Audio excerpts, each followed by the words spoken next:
13 வயசு குழந்தையோட பேரண்ட்ஸ் 40 வயசு ஆளை காமிச்சு இவனதான் நீ அடுத்த மாசம் கல்யாணம் பண்ண போறேன்னு சொல்லி கல்யாணம் பண்ணி வச்சிடுறாங்க.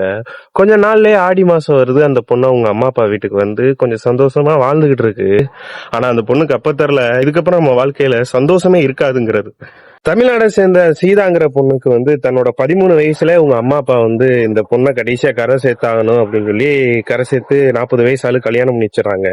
ஒரு வருஷம் அந்த பொண்ணோட வாழ்க்கை நல்லபடியா தான் போகுது. அதுக்கப்புறம் இந்த 40 வயசு ஆளு வந்து ரொம்ப வந்து போதைக்கு அடிக்டான ஒரு ஆளு அந்த பொண்ணை ரொம்ப டார்ச்சர் பண்ண ஆரம்பிக்கிறாரு. டார்ச்சர் பண்ணிட்டே இருக்காரு.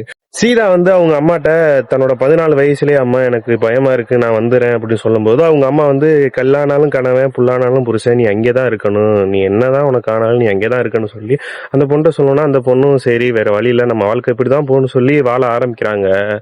அந்த 40 வயசு ஆளை கல்யாணம் பண்ணி 12 வருஷத்துல 9 குழந்தைகளை வந்து சீதா பெத்தெடுக்கிறாங்க. அதுல வந்து 7 குழந்தைய வந்து பெண் குழந்தைங்க, கடைசி 2 குழந்தைங்க தான் ஆண் குழந்தைங்க.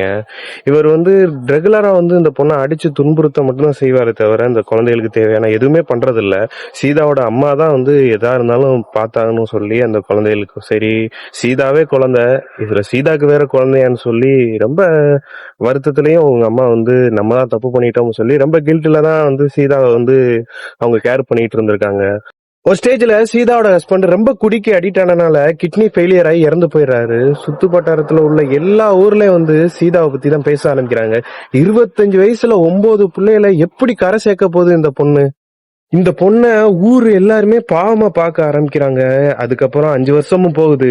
இந்த விஷயத்த எல்லாத்தையும் தெரிஞ்சுக்கிட்ட கணேஷ்ங்கிற ஒரு பையன் அந்த பொண்ணை மீட் பண்றதுக்காக அந்த பொண்ணை தேடி வரான். அந்த பொண்ணுகிட்ட நிறைய விஷயங்கள் சொல்ல ஆரம்பிக்கிறான்.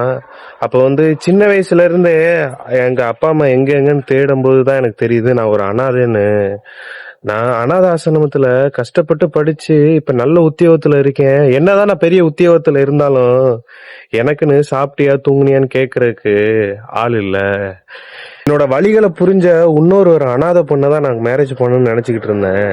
ஆனா உன்னைய பத்தி தெரிஞ்சோன்னே இவ்வளவு உறவுகள் இவ்வளவு சொந்தங்கள் உன்னை சுத்தி இருந்தும் நீ அனாதையதான் வாழ்ந்து இருக்கேங்கிறத தெரிஞ்சோன்னே என்னால தாங்க முடியல. இனி நீ அப்படி வாழக்கூடாதுன்னு நான் உன்னிட்ட வந்து என்னோட காதலை சொல்றேன்னு சொல்லி சொல்றாரு. அதுக்கப்புறம் அந்த பொண்ணோட அம்மா அப்பாட்ட போயிட்டு நான் உங்க பொண்ணோட விருப்பம் இருந்தா அவங்க பொண்ணை மேரேஜ் பண்ணிக்கிறேன்னு சொல்றாரு. அதுக்கப்புறம் அந்த பொண்ணு ஓகே சொல்லுது. 2 பேருக்கும் நல்லபடியா மேரேஜ் ஆகுது. இந்த உலகத்திலேயே ரொம்ப சந்தோஷமா வாழ்றது கணேசும் சீதா தான். சீதாவோட மூத்த மக தேன்மொழி இதை என்கிட்ட சொன்னாங்க.